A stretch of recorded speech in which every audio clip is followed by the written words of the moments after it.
Since my adoptive mother passed, I've had to handle everything. Funeral arrangements, memorials, logistics, and paperwork. People offer sympathy for her, but few seem to realize the unique emotions that come up for adopted children during these times. For adoptees and those raised in long-term care, a parent's death can reactivate old wounds. The feelings of uncertainty and not fully belonging resurface, remind us of the original loss and transition we experienced as children. Society often overlooks that adoptees may process grief differently than biological children, because of the circumstances of two sets of competing parents, one biological and one not. We're expected to fit in, but there are no guarantees we truly belong or are accepted, especially when it comes to adoptive family dynamics, history, and perceived right of inheritance.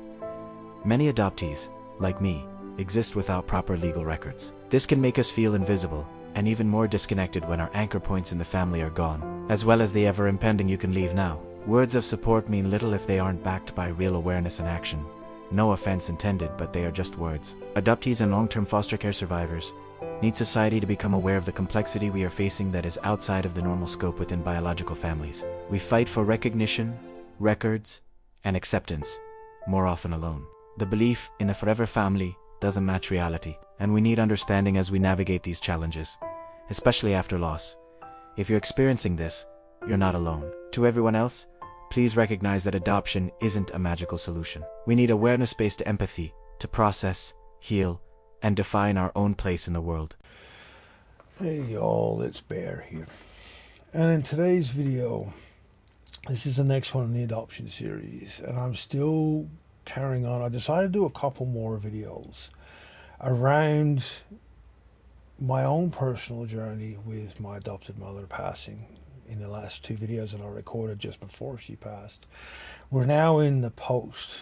She has passed away, and in the process of doing all the steps when a person passes, you get the funerals and all these things. But there's also what it raises within those of us that were assigned to these parents. Those of us from the world that is adoption, and those of us that come from long-term placement.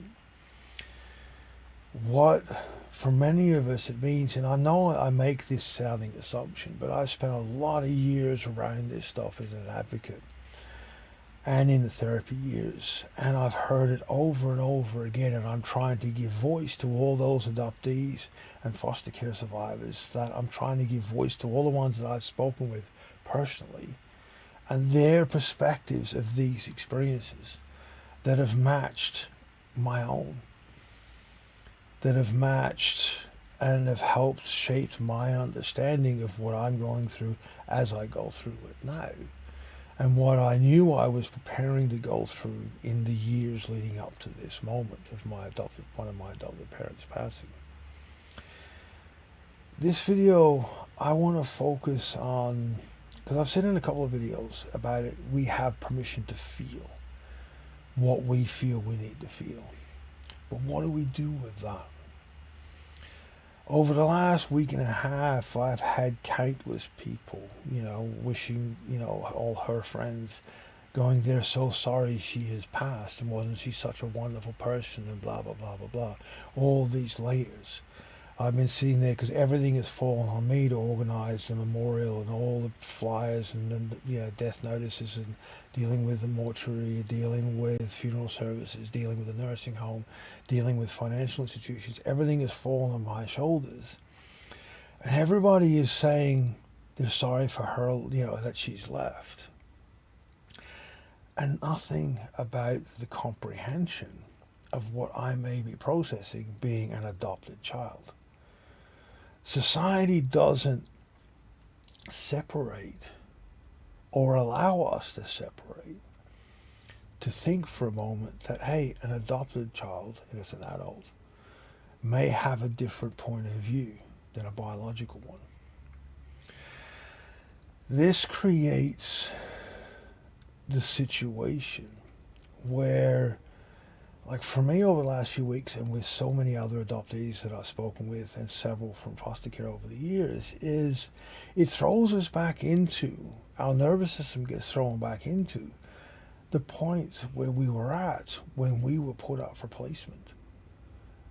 Our nervous system is right back to that beginning looking for the same securities and how we're going to match the fog and what we've created to survive and what we've created to fit in and function.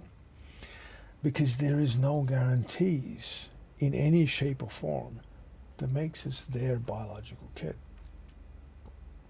I've said in past videos where I've known so many adoptees that have been kicked out of wills because of biological family. Well, they're not biologically our family. They're discarded and displaced and kicked and removed out of family because they're not biologically there at that point when everybody's grabbing for whatever that person that passed has accumulated. And that is happening for me now in some regards. Where I grew up fairly poor and we're not exactly above the poverty line. So there's not a lot of resource to grab, but there are still people positioning themselves in ways that negate my role in this family, even though I never really had one, the Harry Potter under the stairs thing.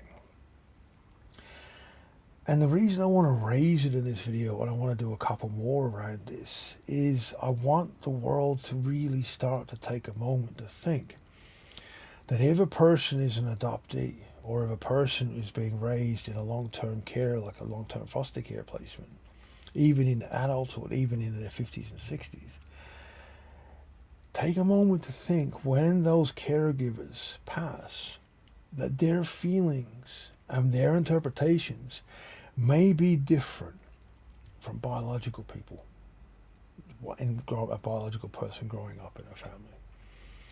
That there are different things we need to negotiate with in the process of everything we need to within society and all the requirements around a person's passing. All the navigations of other people's emotions and everything we need to do to be able to still fit into a family. There are no guarantees that we are part of. One of the things I've struggled to explain when people go, well, they're your kid. Well, technically I'm not, because one, I'm not biologically theirs. But in my adoption, because I was born in a car park, there is no certificates of adoption. There is no Supreme Court files. There is no records. Technically, I don't exist in this family. And that places me in not so much as a unique position, because I know a lot of adoptees in exactly the same boat as me. The way adoptions were handled in a lot of Western world countries, in particular Australia and in the US and in Britain, there are so many recordless adoptions. There are so many falsified birth certificates and falsified records that the entire digital pathway of identification is dismantled and doesn't function, and there's no category or procedure for us. And we get put to one side. Well, when we're facing the death of those that are the anchor point to our society, where does it leave us? Hence, it places us back into the same place we were in that box as young children or as infants. And the world and society needs to understand this so that we can get the support and the understanding we need to be able to process where this is coming from. And I mean no offense to anybody who's offered words of support. I really don't. But words don't touch this stuff. Real, meaningful, tangible action and awareness does. And that's the difficult part, is where and how can you do real, meaningful awareness and physical action? Because there really isn't any.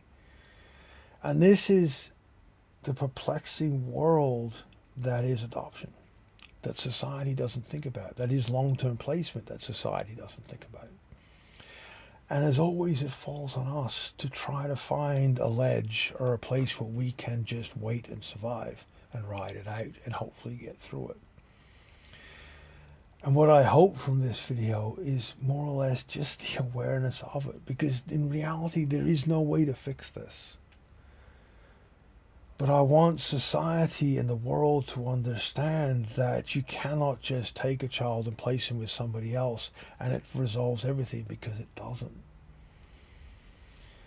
And there are so many moments in an adoptee's life or in a person in long-term care's life where that belief that it's fixed everything falls down.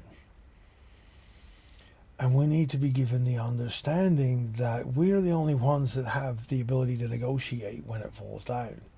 And we're fighting the system, we're fighting for records, we're fighting for pathways, we're fighting all the way to make any ground in securing our place in a family that is, people are passing away. And all of that feeds us, as I said, back into the very beginnings when we were still in that box. But it also feeds into what are we allowed to feel and what we aren't. In the next video, I want to go into a little bit more detail on that. But just understand how hard it is to where when a person is praising an abuser, somebody that abused and did a great deal of harm to me as a baby, as an infant, in my young childhood, someone that condoned so many abuses that I experienced as a young child, as I deserved it, when they praise that person, and I have to acknowledge that for my own survival, otherwise I don't have a roof over my head, the position that I'm in. And that position is exactly at the point where I was trying to make everything work as an infant and a very young child in a family that I was raised as a mistake in. I know so many adoptees in the same boat, who have been in the same boat. And as I said, I've known adoptees where they've chosen the way out, and others have chosen many other forms of self-harm to try to just cope with this. Not get through it, just cope with it. Because in reality, so many of us are just treading water our entire lives, trying to find a way to be part of what it is we need to be part of.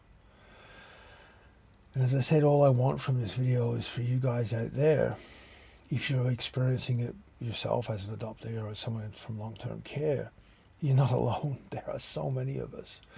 And for those of us that don't come from that base, give us the latitude of understanding that the lies that you have been told about how adoption is your forever family, it isn't.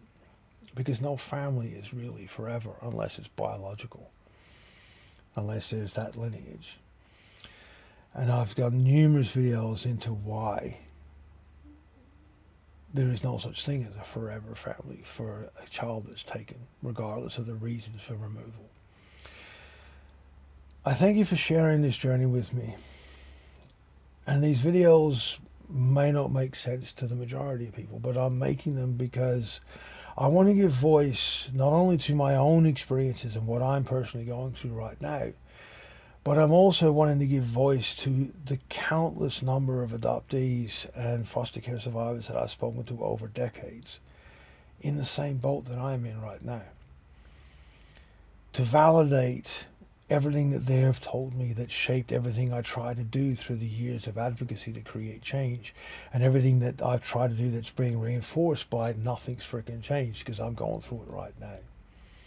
As always, I love you guys' support for the channel, and I thank you for your understanding.